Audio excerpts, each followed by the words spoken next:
everyone. I just play like a little teasing song that is on one of the books that I am learning, and also right now I am actually learning this song, um, learning to use the fourth finger and then switching the fourth finger to the the G string, and then this is the one that is like difficult for me at the moment because switching like the from the E to G, and then I have to like switching the position. But anyway, I wanted to talk about practice today, because I think a lot of we all learning music and also musicians, practice is a part of life, right? And then at the beginning of the my learning, I want to find a way to optimize the practice time, and I search through the YouTube videos and read books, and a lot of like talking to other people as well, basically. And then I ran into a video of Itzhak Perlman, and he was talking about like practice, and it's more like philosophy of practice, more or less. And he actually focuses on, he said like there are three things that he would pay attention to: practice slowly, practice accurately, and practice passionately. So practice accurately, meaning that when we practice, we write.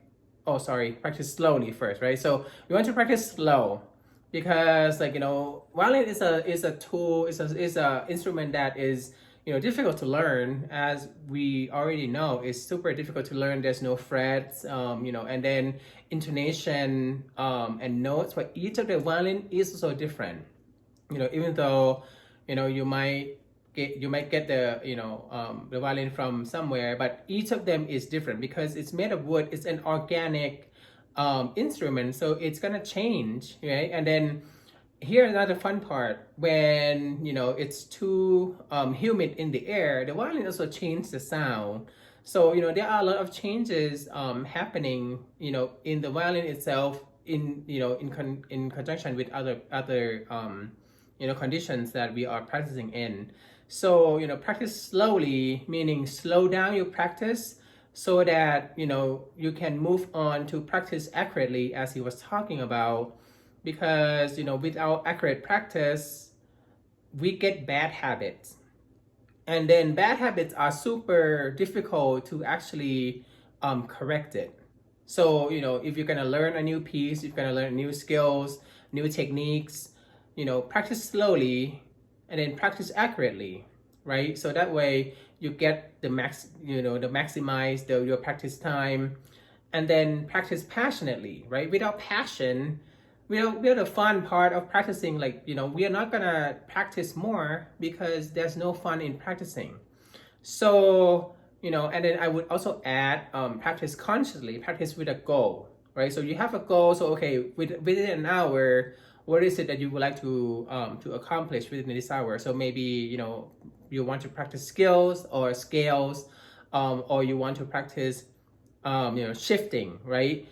From the first position to the third position, for example, right? So you have that goal in mind, and that way you have you have a purpose in each practice session.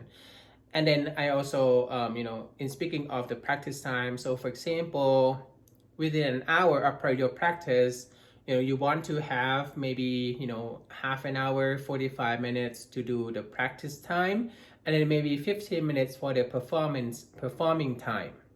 So you have to also practice the skills and also have to practice performing. When you practice skill, you can do practice slowly, practice accurately. When you practice slowly, you practice like maybe new piece, new finger patterns. And then when you practice accurately, you could go back to your repertoire that you have already known, and you just practice accurately. So you can do it at any speed, but as long as it's accurate, it's great. And then practice passionately, have fun with it, don't beat yourself too hard on this. And then when you do the practice performing, that's when things get a little bit complicated, because when you do practice your skills, you keep stopping and act like correcting. When you practice slowly, you practice accurately, you stop yourself to correct the mistakes that you have made, right? But in the performing practice performing, we're not stopping. So you have to play the whole piece throughout the whole thing. If you make mistakes, don't stop, because in the reality, when we perform or when we play with other people, no one is gonna stop because we make mistakes, or you make mistake, or I make mistake, right? I have to actually okay, move on, go on, continue to play. So my teacher actually recommended me that if I make mistakes on one note, correct on the next one. Like if you make mistakes, on the maybe the measure number 6, correct that on measure number 7, or the following notes right away, right? So because no one's gonna stop, and especially when I am an adult learner, so I don't have a lot of practicing time with other people. So having other people to practice with is great, but also teach me how to practice without stopping. So at some point, if you have not done so, please try to get into the habit of practice performance at the end of your session, and take mental notes of where that you need to practice more. So for example, when I did the piece that I just did, I know that shifting from the E to the G, I still need to work on that, but I'm gonna try it again.